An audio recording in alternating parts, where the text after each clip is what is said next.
Concernant les clauses abusives, comment se défendre par rapport à une action en suppression de clauses abusives par une association de consommateurs? Mais d'abord, les actions en suppression de clauses abusives par les associations de consommateurs présentent-elles un risque pour les entreprises? Elles présentent un risque important pour les entreprises. D'abord, en ce qui concerne les contrats que les entreprises proposent aux consommateurs, une telle action oblige l'entreprise, si elle réussit, à modifier tous les contrats. Ensuite, pour les contrats déjà conclus, puisque le juge peut réputer non écrites les clauses de ces contrats à la suite de l'action des associations de consommateurs, cela signifie que tous les contrats similaires contenant les mêmes clauses seront appelés à être modifiés. Quels sont les principaux moyens de défense pouvant y être opposés?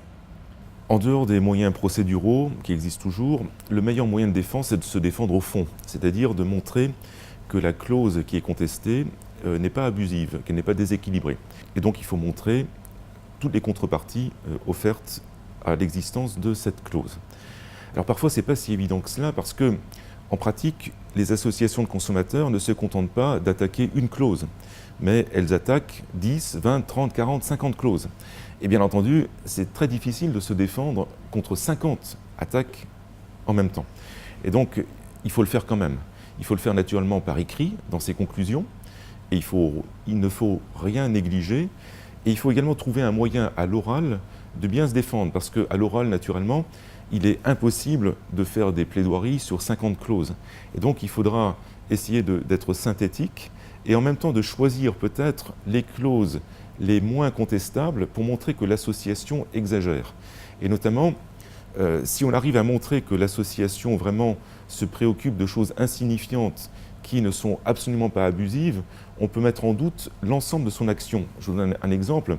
Parfois, les associations contestent les taux d'intérêt de retard lorsqu'un consommateur ne paye pas à temps ses factures.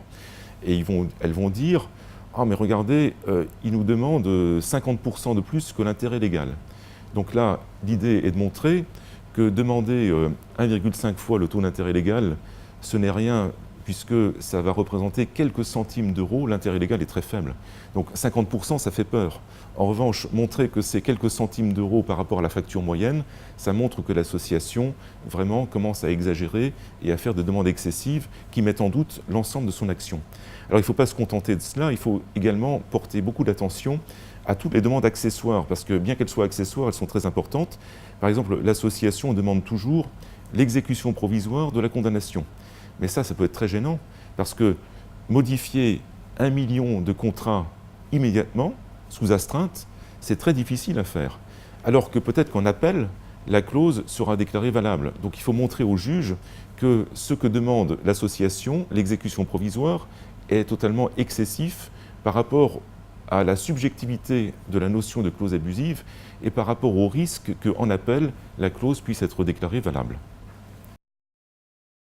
Une association peut-elle contester l'objet même du contrat ou l'adéquation du prix au service ou au produit par le droit des clauses abusives? Selon l'article L132.1 du Code de la consommation, l'appréciation de la clause abusive ne peut porter ni sur l'objet principal du contrat, ni sur l'adéquation du prix. Le projet Taubira reprend exactement cette même condition dans la fameuse réforme du Code civil. En revanche, le Code de commerce et la jurisprudence sur les clauses abusives entre professionnels ne s'y réfèrent pas. Enfin, l'article L132.1 comporte une limite. L'appréciation de la clause abusive ne peut porter ni sur l'objet principal du contrat, ni sur l'adéquation du prix, à condition que ces clauses soient rédigées de façon claire et compréhensible. Le droit des clauses abusives est-il amené à se développer encore? Alors vraisemblablement oui, puisque nous avons maintenant un droit des clauses abusives dans les relations entre professionnels et consommateurs, c'est le droit classique des clauses abusives. Nous avons depuis 2008 un droit des clauses abusives entre professionnels, l'article L442.6 du Code de commerce, et nous allons avoir prochainement, avec la réforme Taubira du droit des contrats, un droit des clauses abusives général qui sera inscrit dans le Code civil et donc qui s'appliquera à tous les contrats par défaut. Donc nous allons avoir effectivement une multiplication des droits des clauses abusives en droit français.